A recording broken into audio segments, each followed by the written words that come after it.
नमस्कार, स्वागत है आप सभी का सक्सेस स्टेप्स के यूट्यूब चैनल में। दोस्तों, आज से हम एक नई सीरीज स्टार्ट करेंगे जनवरी से लेके जून माह तक के 500 सबसे बेहतरीन, सबसे उत्कृष्ट करंट अफेयर्स के प्रश्नों की। दोस्तों, ये 500 सबसे सिलेक्टेड प्रश्न होंगे जनवरी से लेके जून 2020 तक के, जो मोस्ट इम्पॉर्टेंट प्रश्न बन सकते हैं जनवरी से लेके जून माह तक के करंट अफेयर्स के, उन सभी को हम आप तक पहुंचाएंगे। तो यह वीडियो का हमारा भाग 1 है तथा भाग 1 में लगभग हम 50 से लेकर 60 प्रश्नों को कवर करेंगे तथा इसी तरह से हम भाग 1, भाग 2 तथा लगभग 5 से 6 भाग में हम इस 500 प्रश्नों की जो उत्कृष्ट सीरीज है करंट अफेयर्स की, इसको हम कंप्लीट कराने की कोशिश करेंगे। तो अगर आपको वीडियो अच्छा लगे तो वीडियो को लाइक कीजिएगा, इस वीडियो को शेयर कीजिएगा। इसके साथ अगर आप हमारे चैनल पहली बार आ रहे हैं तो हमारे चैनल को सब्सक्राइब भी जरूर कर लीजिएगा। तो चलिए वीडियो को स्टार्ट करते हैं। पहला प्रश्न हमारा है, हाल ही में किस देश में आए तूफान में भारत द्वारा बचाव मिशन वनीला चलाया गया था? सुपर इंपॉर्टेंट प्रश्न। तो यह जो वनीला मिशन है, यह भारत के द्वारा चलाया गया था मेडागास्कर में आए तूफान में बचाव कार्य के लिए। तो इसका राइट आंसर आपको मिलेगा ऑप्शन ए, यानी कि मेडागास्कर में जो तूफान आया हुआ था, उस तूफान में बचाव कार्य करने के लिए जो है भारत के द्वारा वनीला मिशन चलाया गया था। तो इसका राइट आंसर आपको मिलेगा ऑप्शन ए, मेडागास्कर में। तथा इस बचाव मिशन में जो वनीला मिशन चलाया गया था, बचाव मिशन, इसमें भारत के द्वारा कौन सा जहाज भेजा गया था? तो INS एरावत। ये भी आप याद रखिएगा, इस वनीला मिशन में INS एरावत जहाज भेजा गया था मेडागास्कर। तो आप इसे याद रखिएगा। तथा मेडागास्कर की राजधानी क्या है? तो मेडागास्कर की राजधानी है एंटानानैरियो। आप नोट डाउन कर लीजिएगा, एंटानानैरियो जो है, नैरिवो जो है, ये मेडागास्कर की राजधानी है।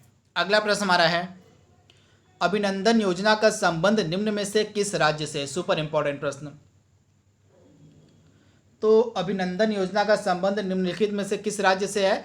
तो इसका राइट आंसर आपको मिलेगा ऑप्शन बी, यानी कि असम राज्य से संबंधित है यह अभिनंदन योजना। तो आप इसे याद रखिएगा, यह मोस्ट इम्पॉर्टेंट प्रश्न है योजना से जुड़ा हुआ, जो कि एग्जाम में आपसे पूछा जा सकता है। इसके बाद जो अभिनंदन योजना, यह किस प्रकार की योजना है? तो यह एक स्कॉलरशिप, यानी कि एक प्रकार की छात्रवृत्ति की योजना है जो असम की गवर्नमेंट के द्वारा चलाई गई है। इसके साथ ही असम की जो गवर्नमेंट है, एक और योजना लॉन्च किया है जिसका नाम है धनवंतरी योजना। इसे भी आप याद रखिएगा, धनवंतरी योजना। धनवंतरी योजना क्या है? तो इस योजना के तहत जो असम की गवर्नमेंट है, वह ज़रूरतमंदों को उनके घर तक दवाइयों का डिलीवरी करवाएगी। तो इस योजना का नाम है धनवंतरी योजना। इसके साथ जो असम की गवर्नमेंट है, इसके द्वारा एक स्कॉलरशिप योजना और चलाई जा रही है, इसका नाम है ज्ञान दीपिका स्कॉलरशिप स्कीम। तो इसे भी आप याद रखिएगा, ज्ञान दीपिका स्कॉलरशिप स्कीम जो है, यह अभी चलाई जा रही है असम की गवर्नमेंट के द्वारा। तो आप इसे याद रखिएगा। इसके साथ एक चीज़ और आप याद रखिएगा, हाल ही में असम में एशिया का सबसे पुराना बांस मिला है। असम में एक है मैकम कोयले की खान। कौन सी खान है? तो असम में एक है मैकम कोयले की खान है। इसी कोयले की खान में एशिया का सबसे पुराना जो है बांस मिला है। तो इसे भी आप याद रखिएगा। अगला प्रश्न हमारा है, हाल ही में भारत का 55वां फ्री वाईफाई पाने वाला रेलवे स्टेशन कौन सा बना है? तो भारत का 55वां जो है फ्री वाईफाई पाने वाला रेलवे स्टेशन बना है महुआ मिलन, झारखंड। यानी ऑप्शन ए इसका बिल्कुल सही है। महुआ मिलन रेलवे स्टेशन जो है झारखंड का रेलवे स्टेशन है। यह भारत का 55वां फ्री वाईफाई पाने वाला रेलवे स्टेशन बना है। तो इसका राइट आंसर आपको मिलेगा ऑप्शन ए। वहीं अगर आपसे पूछा जाए कि भारत का पहला फ्री वाईफाई पाने वाला रेलवे स्टेशन कौन सा था, तो मुंबई सेंट्रल। तो इसे भी आप याद रखिएगा, जो मुंबई सेंट्रल रेलवे स्टेशन है, यह भारत का पहला फ्री वाईफाई पाने वाला रेलवे स्टेशन था। अगला प्रश्न हमारा है, कैरोलिना मारिन निम्न में से किस देश की बैडमिंटन खिलाड़ी हैं? सुपर इंपॉर्टेंट प्रश्न। तो कैरोलिना मारिन निम्नलिखित में से किस देश की बैडमिंटन खिलाड़ी हैं?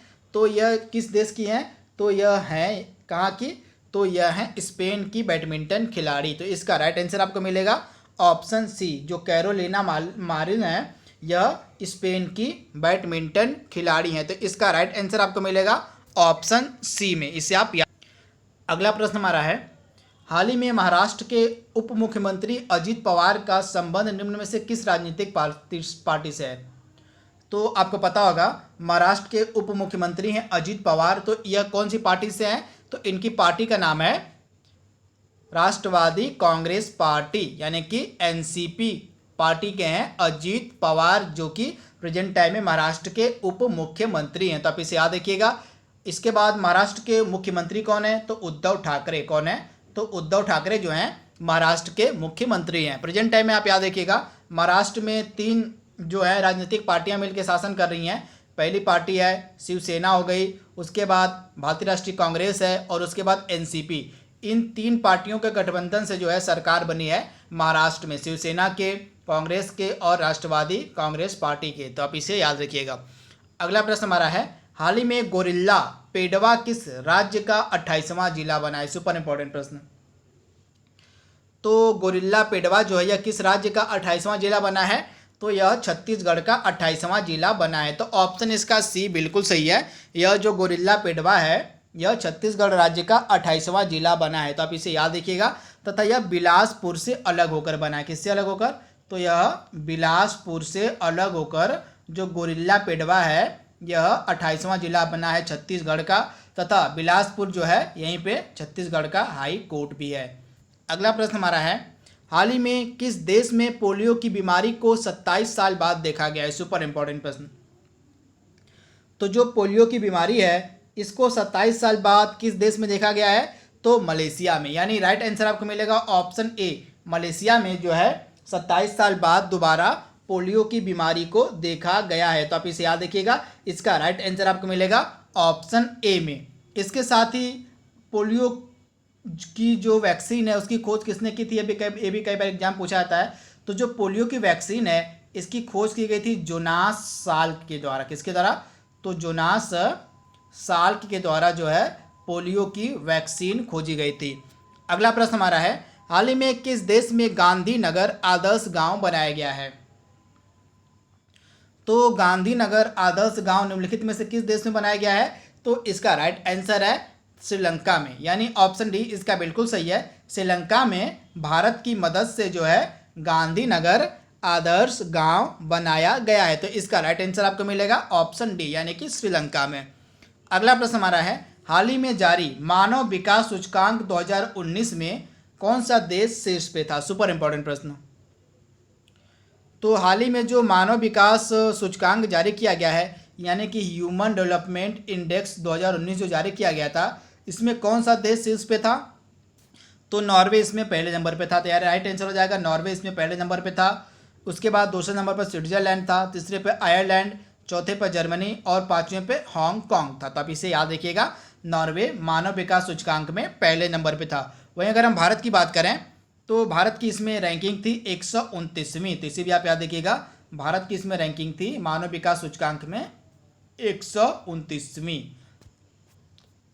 हाल ही में लॉन्च किया गया भारतीय पोषण एंथम को किसने गाया है? सुपर इंपॉर्टेंट प्रश्न। तो हाल ही में जो भारतीय पोषण एंथम यानी कि भारतीय पोषण जो गाना है इसको गाया किसने है? तो यह जो गाना है यह गाया गया है शंकर महादेवन के द्वारा। यानी ऑप्शन ए इसका बिल्कुल सही है। भारतीय पोषण एंथम को गाया है शंकर महादेवन ने और प्रसून जोशी के द्वारा यह लिखा गया गीत है। तो इसे भी आप याद रखिएगा, इसको लिखा है प्रसून जोशी ने और गाया है शंकर महादेवन ने। अगला प्रश्न हमारा है, निम्नलिखित में से कौन सा राज्य विशु नामक अपना नववर्ष मनाता है? विशु नाम से अपना नववर्ष मनाता है। तो विशु नाम से अपना नववर्ष कौन राज्य मनाता है? तो इसका राइट आंसर है केरल। यानी ऑप्शन ए इसका बिल्कुल से, जो केरल राज्य है अपना नववर्ष विशु नाम से सेलिब्रेट करता है। तो आप इसे याद रखिएगा, मोस्ट इम्पॉर्टेंट।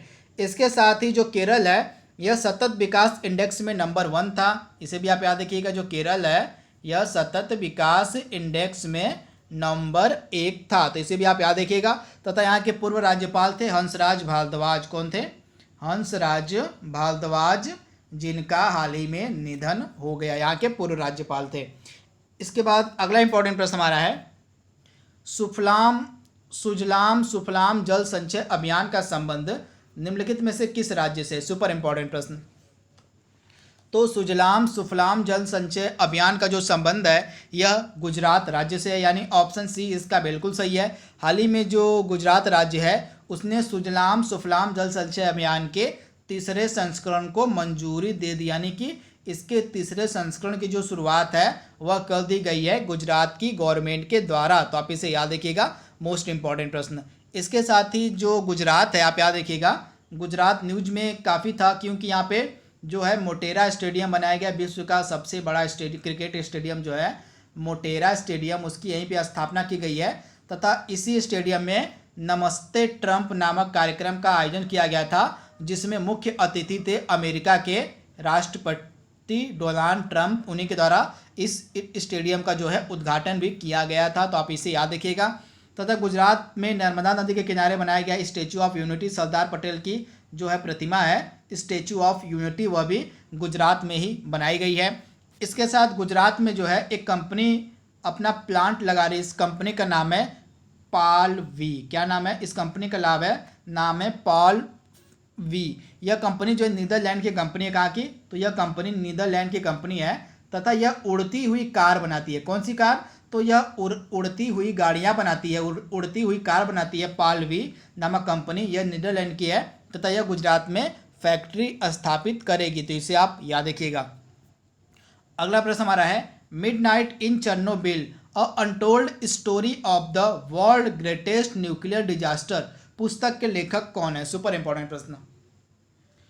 तो यह जो पुस्तक है यह किसके द्वारा लिखी गई है? तो इस पुस्तक को लिखा है एडम हिगिनबोटम ने। तो आप इसे याद रखिएगा, एडम हिगिनबोटम की यह पुस्तक है मिडनाइट इन चेर्नोबिल। तो आप इसे याद रखिएगा, मोस्ट इंपॉर्टेंट। तथा यह पुस्तक न्यूज में क्यों थी? क्योंकि इस पुस्तक को अवार्ड दिया गया है विलियम ई कोल्बी। तो आप इसे याद रखिएगा, इस पुस्तक को विलियम वी कोल्बी पुरस्कार से सम्मानित किया गया है। तो आप इसे याद रखिएगा। अब यह जो घटना थी मिडनाइट इन चेर्नोबिल, यह घटना कहाँ पे घटित हुई थी? तो यह यूक्रेन में। कहाँ पे? तो यूक्रेन में यह घटना घटित हुई थी। तो इसे भी आप याद रखिएगा। यूक्रेन की राजधानी क्या है? तो यूक्रेन की राजधानी आपको मिलेगी कीव। क्या है? तो कीव यूक्रेन की राजधानी है तथा यूक्रेन की मुद्रा है हर्मीनिया। क्या है? तो हर्मीनिया जो है यह यूक्रेन की मुद्रा है। अगला प्रश्न हमारा है प्रतिवर्ष पृथ्वी दिवस किस तारीख को मनाया जाता है? तो प्रतिवर्ष जो पृथ्वी दिवस है यह कब मनाया जाता है? सुपर इंपॉर्टेंट प्रश्न है। तो प्रतिवर्ष पृथ्वी दिवस मनाया जाता है 22 अप्रैल के दिन तथा इस वर्ष इसका थीम क्या था? Climate action. क्या था थीम? आपके लिए इंपॉर्टेंट है। तो इस वर्ष इसका थीम रखा गया था क्लाइमेट एक्शन तथा प्रतिवर्ष 22 अप्रैल के दिन जो है मनाया जाता है क्या? तो पृथ्वी दिवस। तो आप इसे याद रखिएगा, 22 अप्रैल के दिन पृथ्वी दिवस मनाया जाता है तथा क्लाइमेट एक्शन इस बार की इसकी थीम रखी गई है। इसके साथ ही पृथ्वी दिवस ने अपनी स्थापना के जो है 50 साल, मतलब पृथ्वी दिवस कब से मनाया जा रहा है? तो पृथ्वी दिवस जो है 1970 से मनाया जा रहा है। कब से? तो 1970 से मनाया जा रहा है तथा हाल ही में 2020 में इसने 2020 में इसने 50 साल पूरे कर लिए हैं। तो इसे भी आप याद रखिएगा। इसके बाद अगला इंपॉर्टेंट प्रश्न हमारा है हाल ही में जारी वैश्विक प्रेस स्वतंत्रता सूचकांक 2020 में भारत का स्थान कौन सा है? तो हाल ही में जारी वैश्विक प्रेस स्वतंत्रता सूचकांक जारी किया गया था 2020 का। इसमें भारत की रैंकिंग क्या थी? तो भारत की रैंकिंग थी 142वीं, यानी ऑप्शन जो इसका बी है बिल्कुल सही है। 2020 में भारत को रैंक दी गई है इसमें 142वीं और पिछले साल यानी कि 2019 में भारत की रैंक थी 140वीं। तो दोनों आपको याद रखना है। 2019 में भारत की रैंक थी प्रेस स्वतंत्रता सूचकांक में 140वीं और 2020 में यह रैंक है 142वीं। तो आप इसे याद रखिएगा। तथा इस सूचकांक में आपको पहले नंबर पर मिलेगा नॉर्वे, दूसरे नंबर पर आपको मिलेगा डेनमार्क, दूसरे नंबर पर फिनलैंड और तीसरे नंबर पर आपको मिलेगा डेनमार्क। तो इसे भी आप याद रखिएगा। तथा यह जो सूचकांक है किसके द्वारा जारी किया जाता है? तो प्रतिवर्ष जो वैश्विक प्रेस स्वतंत्रता सूचकांक है इसको जारी करता है रिपोर्टर्स विदाउट बॉर्डर्स। ये ऑर्गेनाइजेशन है रिपोर्टर्स विदाउट बॉर्डर्स के द्वारा यह प्रतिवर्ष सूचकांक जारी किया जाता है। तथा इस सूचकांक में चीन की रैंकिंग क्या है? तो इस सूचकांक में चीन का स्थान है 177वां। तो आप इसे याद रखिएगा। अगला प्रश्न हमारा है हाल ही में 10,000 रन बनाने वाले भारत के चौथे बल्लेबाज कौन बने हैं? सुपर इंपॉर्टेंट, बतौर ओपनर पे यहाँ पे बात हो रही है। तो बतौर ओपनर 10,000 रन बनाने वाले भारत के चौथे बल्लेबाज बने हैं रोहित शर्मा। पहले नंबर पहले थे सुनील गावस्कर, दूसरे थे सचिन तेंदुलकर, तीसरे थे वीरेंद्र सहवाग और हाल ही में चौथे बने हैं रोहित शर्मा। तो ये चारों नाम आप याद रखिएगा, बतौर ओपनर यहाँ पे बात हो रही है। अगला इंपॉर्टेंट प्रश्न हमारा है, अजय बिसारिया निम्नलिखित में से किस देश में भारत के राजदूत बने हैं? सुपर इंपॉर्टेंट प्रश्न। तो जो अजय बिसारिया हैं ये भारत मतलब किस देश में भारत के राजदूत बने हैं? तो कनाडा में। तो आप इसे याद रखिएगा, कनाडा में भारत के अगले राजदूत बने हैं अजय बिसारिया। तो ऑप्शन इसका बी बिल्कुल सही है। तथा हाल ही में कुछ नए राजदूत भी बनाए गए जिन्हें आप याद रखिएगा। दीपक मित्तल को कतर में बनाया गया है। उसके बाद पीयूष श्रीवास्तव को बहरीन में बनाया गया है। जयदीप मजूमदार को ऑस्ट्रिया में बनाया गया है और नम्रता एस कुमार को स्लोवेनिया में बनाया गया है। तो इन्हें भी आप याद रखिएगा। अगला प्रश्न हमारा है, भारत के गगनयान मिशन के लिए कौन सा देश भारत के सर्जन डॉक्टर को ट्रेनिंग देगा? तो आपको पता है भारत 2020 में गगनयान मिशन को लॉन्च करेगा। तो इस गगनयान मिशन के लिए जो सर्जन डॉक्टर की ट्रेनिंग है वह कौन सा देश दे रहा है? तो फ्रांस दे रहा है। तो भारत के डॉक्टर मतलब भारत के सर्जन डॉक्टर को जो ट्रेनिंग है वह फ्रांस दे रहा है। तो आप इसे याद रखिएगा, ऑप्शन जो इसका बी है बिल्कुल सही है। अगला इंपॉर्टेंट प्रश्न हमारा है, निम्नलिखित में से कौन सी संस्था world employment and social outlook report जारी करती है? तो जो world employment and social outlook report है इसको जारी करता है इंटरनेशनल लेबर ऑर्गेनाइजेशन, यानी कि विश्व श्रम संगठन के द्वारा जो है, अंतर्राष्ट्रीय श्रम संगठन के द्वारा जो है यह रिपोर्ट जारी की जाती है। तो ऑप्शन ए इसका बिल्कुल सही है, अंतर्राष्ट्रीय श्रम संगठन। अगला प्रश्न हमारा है, हाल ही में सोशल मोबिलिटी इंडेक्स 2020 में पहले स्थान पे कौन सा देश था? तो हाल ही में जारी सोशल मोबिलिटी इंडेक्स 2020 में पहले स्थान पे कौन सा देश था? तो डेनमार्क इसमें पहले स्थान पे था। तो आप इसे याद रखिएगा। तो यह जो है इसमें डेनमार्क पहले स्थान पे आपको मिलेगा। तो ऑप्शन यहाँ पे गलत है। तो डेनमार्क इसमें पहले स्थान पे था और दूसरे स्थान पे आपको नॉर्वे मिलेगा, तीसरे स्थान पे फिनलैंड मिलेगा, चौथे स्थान पे स्वीडन मिलेगा और पांचवें स्थान पे आपको आइसलैंड मिलेगा सोशल मोबिलिटी इंडेक्स 2020 में। तथा यह जो इंडेक्स है जारी कौन करता है? तो इस इंडेक्स को जारी करता है वर्ल्ड इकोनॉमिक फोरम, यानी कि विश्व आर्थिक मंच के द्वारा यह इंडेक्स जारी किया जाता है। तथा इस इंडेक्स में भारत का कौन सा स्थान था? तो इस इंडेक्स में भारत को स्थान दिया गया था 76वां। तो आपको इसे याद रखना है। अगला प्रश्न हमारा है, हाल ही में कछुआ पुनर्वास केंद्र कहाँ खोला गया है? सुपर इंपॉर्टेंट प्रश्न। तो हाल ही में जो कछुआ पुनर्वास केंद्र है यह कहाँ खोला गया है? तो कछुआ पुनर्वास केंद्र खोला गया है भागलपुर में। तो ऑप्शन सी इसका बिल्कुल सही है, भागलपुर बिहार में पड़ता है या भागलपुर, यहीं पे कछुआ पुनर्वास केंद्र खोला गया है। तथा भागलपुर में ही जो डॉल्फिन रिसर्च सेंटर है वह भी खोला गया है। तो इसे भी आप याद रखिएगा, डॉल्फिन रिसर्च सेंटर और कछुआ पुनर्वास केंद्र यह दोनों भागलपुर में ही खोला गया है। अगला प्रश्न हमारा है, हाल ही में फेसबुक ने रिलायंस जियो में कितने प्रतिशत की हिस्सेदारी खरीदी है? तो हाल ही में बहुत सारी कंपनियां जिन्होंने रिलायंस जियो में हिस्सेदारी खरीदी है अलग अलग। तो यहाँ पे लिस्ट है, आप देख लीजिए। यहाँ पे फेसबुक ने खरीदी है टोटल 9.9% की हिस्सेदारी। उसके बाद सिल्वर लेक ने खरीदी है 1.15% की हिस्सेदारी। विस्टा इक्विटी ने खरीदी है रिलायंस जियो में 2.32% की हिस्सेदारी। उसके बाद जनरल अटलांटिक ने खरीदा है 1.34% की हिस्सेदारी और KKR ने खरीदा है 2.32% की हिस्सेदारी रिलायंस जियो में। तो आप इसे याद रखिएगा। अगला इंपॉर्टेंट प्रश्न हमारा है, हाल ही में किस देश ने नूर नामक सैटेलाइट मतलब नूर नामक अपना पहला सैन्य उपग्रह लॉन्च किया है? तो नूर नामक जो पहला सैन्य उपग्रह यह किस देश का है? तो यह नूर नामक जो पहला सैन्य उपग्रह है यह ईरान का सैन्य उपग्रह है। तो राइट आंसर आपको मिलेगा ऑप्शन सी, ईरान का पहला सैन्य उपग्रह है नूर। तो आप इसे याद रखिएगा, मोस्ट इंपॉर्टेंट प्रश्न। तथा ईरान की राजधानी क्या है? तो ईरान की राजधानी आपको मिलेगी तेहरान। क्या है? तो तेहरान जो है ईरान की राजधानी है। यहाँ के राष्ट्रपति कौन है? तो हसन रूहानी यहाँ के राष्ट्रपति हैं। अगला प्रश्न हमारा है, हाल ही में सीमा सड़क संगठन ने पंजाब के कासोवल इनक्लेव को देश की बाकी हिस्सों से जोड़ने के लिए किस नदी पर पुल बनाया है? सुपर इंपॉर्टेंट प्रश्न। तो हाल ही में जो BRO है हमारा बॉर्डर रोड ऑर्गेनाइजेशन, जिसको हिंदी में कहते हैं हम सीमा सड़क संगठन ने पंजाब के कासवाल इनक्लेव को देश के बाकी हिस्सों से जोड़ने के लिए किस नदी पे पुल बनाया है? तो रावी नदी इसका राइट आंसर हो जाएगा, ऑप्शन सी यानी कि रावी नदी पर। अगला प्रश्न हमारा है, हाल ही में टॉम एंड जेरी के निर्देशक का निधन हो गया, इनका नाम क्या था? तो टॉम एंड जेरी के निर्देशक का नाम था जीन डाइच। क्या नाम था? जीन डाइच, जिनका हाल ही में निधन हो गया है। तो ऑप्शन ए इसका बिल्कुल सही है। हाल ही में विश्व पुस्तक दिवस 2020 कब मनाया गया? तो प्रतिवर्ष 23 अप्रैल के दिन जो है विश्व पुस्तक दिवस मनाया जाता है। तो राइट आंसर आपको मिलेगा ऑप्शन ए। प्रतिवर्ष जो है विश्व पुस्तक दिवस मनाया जाता है 23 अप्रैल के दिन। तथा वर्ल्ड बुक कैपिटल 2020 किसे घोषित किया गया है? तो कुआलालंपुर को। किसको? तो कुआलालंपुर जो है इसको विश्व पुस्तक राजधानी घोषित किया गया है 2020 का। तो इसे भी आप याद रखिएगा। अगला प्रश्न हमारा है, हाल ही में खलतमागिन बतुल्गा भारत आए थे, वे निम्न में से किस देश के राष्ट्रपति हैं? सुपर इंपॉर्टेंट प्रश्न।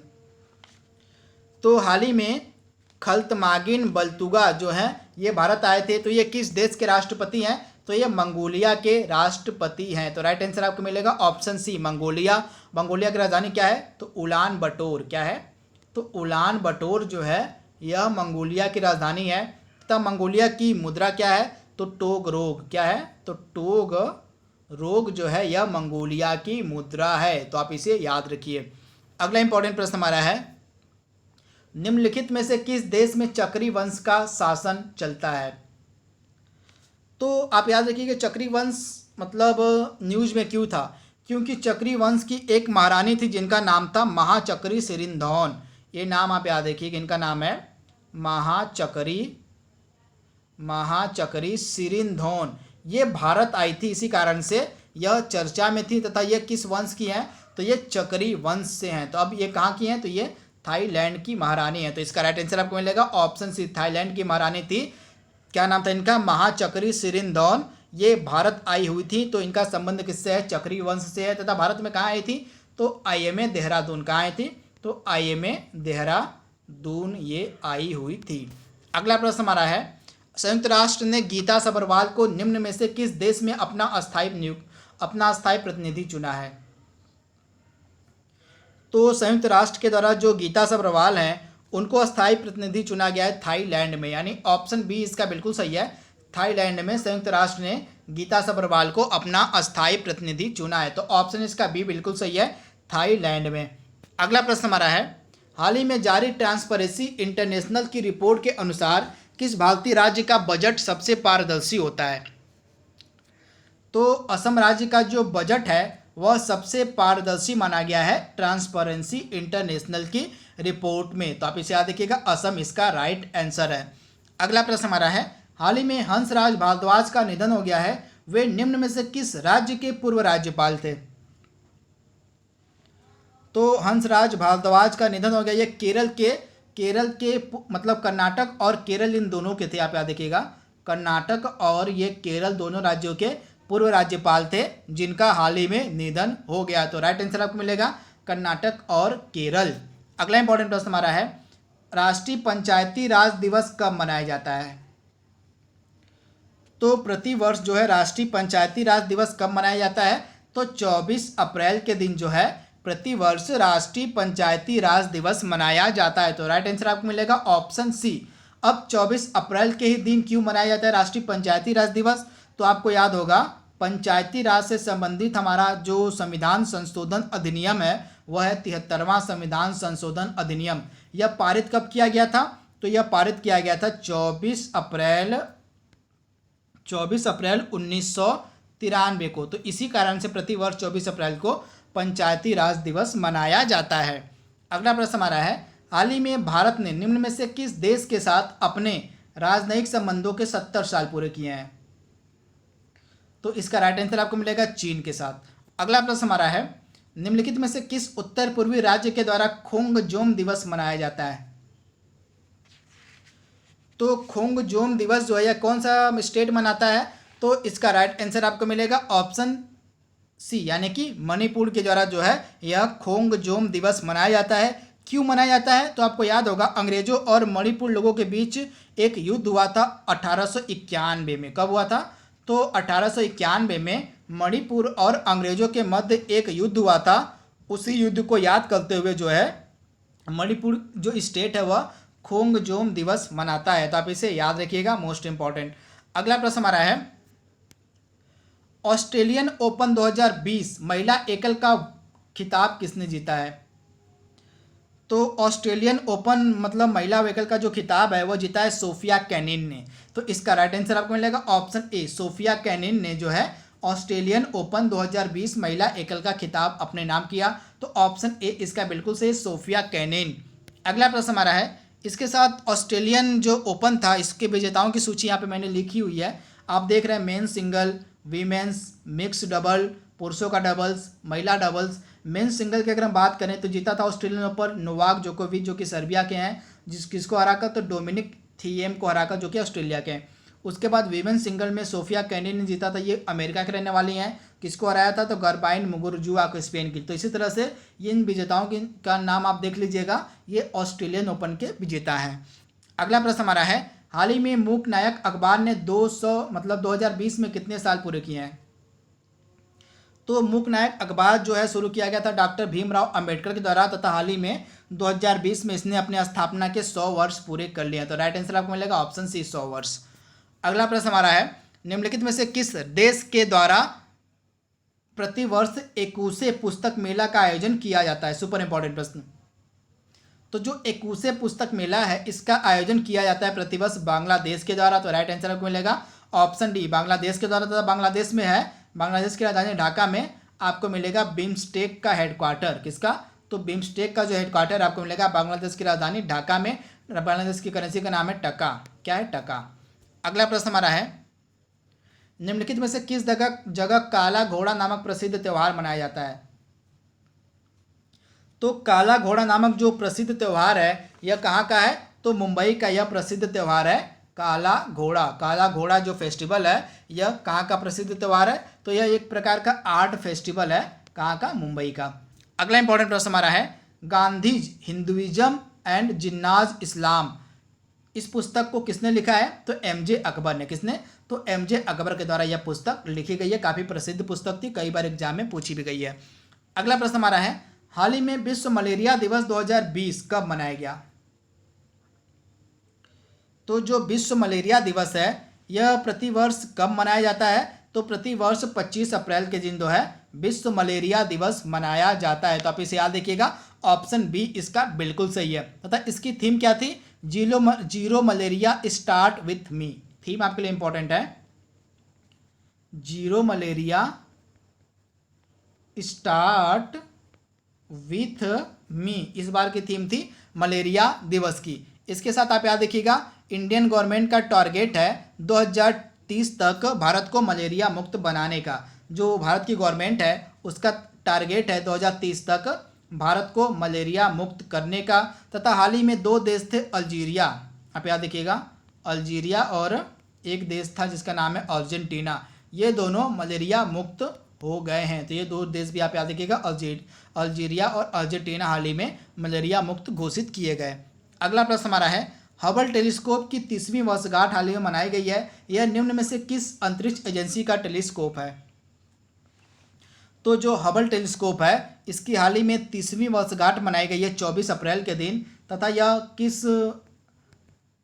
स्पेस एजेंसी का है? तो नासा का। नासा अमेरिका की स्पेस एजेंसी है, यहीं का क्या है? यह टेलीस्कोप है हबल टेलीस्कोप, जिसकी 30वीं वर्षगांठ हाल ही में मनाई गई है। आपको मिलेगा जाक्सा कहाँ का है? जाक्सा जापान की स्पेस एजेंसी है। CNES आपको मिलेगी कहाँ की? फ्रांस की। CNSC आपको मिलेगा कहाँ का? चाइना का। तो इनको भी आप याद रखिएगा, ऐसे भी स्पेस एजेंसियाँ हैं। अगला हमारा है, G20 शिखर सम्मेलन 2021 का आयोजन निम्नलिखित में से किस देश में किया जाएगा? सुपर इंपॉर्टेंट प्रश्न।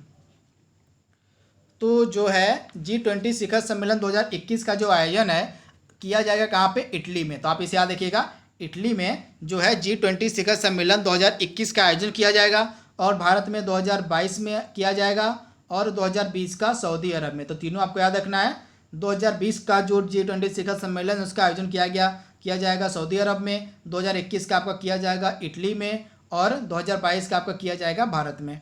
अगला प्रश्न हमारा है, निम्नलिखित में से कौन सा देश कॉमनवेल्थ ऑफ नेशंस का नया सदस्य बना है? तो कॉमनवेल्थ ऑफ नेशंस का नया सदस्य कौन देश बना है? तो इसका राइट आंसर आपको मिलेगा ऑप्शन बी, यानी कि मालदीव जो है कॉमनवेल्थ ऑफ नेशंस का नया सदस्य बना है। कमेंट में आपको बताना है कि यह कॉमनवेल्थ ऑफ नेशंस का नया सदस्य मतलब कौन से नंबर का नया सदस्य बना है, तो आप इसे याद रखिएगा। तथा एक चीज़ और आप याद रखिएगा, मालदीव से रिलेटेड हमारे प्रधानमंत्री जो नरेंद्र मोदी जी हैं, जब यह दूसरी बार प्रधानमंत्री बने तो दूसरी बार प्रधानमंत्री बनने के बाद जब यह पहली बार विदेश दौरे पर गए थे तो वे मालदीव गए थे। अगला प्रश्न हमारा है, विश्व कैंसर दिवस 2020 की थीम निम्नलिखित में से क्या थी? तो विश्व कैंसर दिवस 2020 की थीम क्या रखी गई थी? तो इस वर्ष जो कैंसर दिवस मनाया गया था इसकी थीम रखी गई थी I am and I will. तो इसका राइट आंसर आपको मिलेगा option A, I am and I will. इसका जो दिवस है यह 4 फरवरी को मनाया जाता है। अगला प्रश्न हमारा है, निम्नलिखित में से किस व्यक्ति को telecom person of the year 2019 का खिताब दिया गया? तो telecom person of the year 2019 का जो खिताब है यह किसको दिया गया?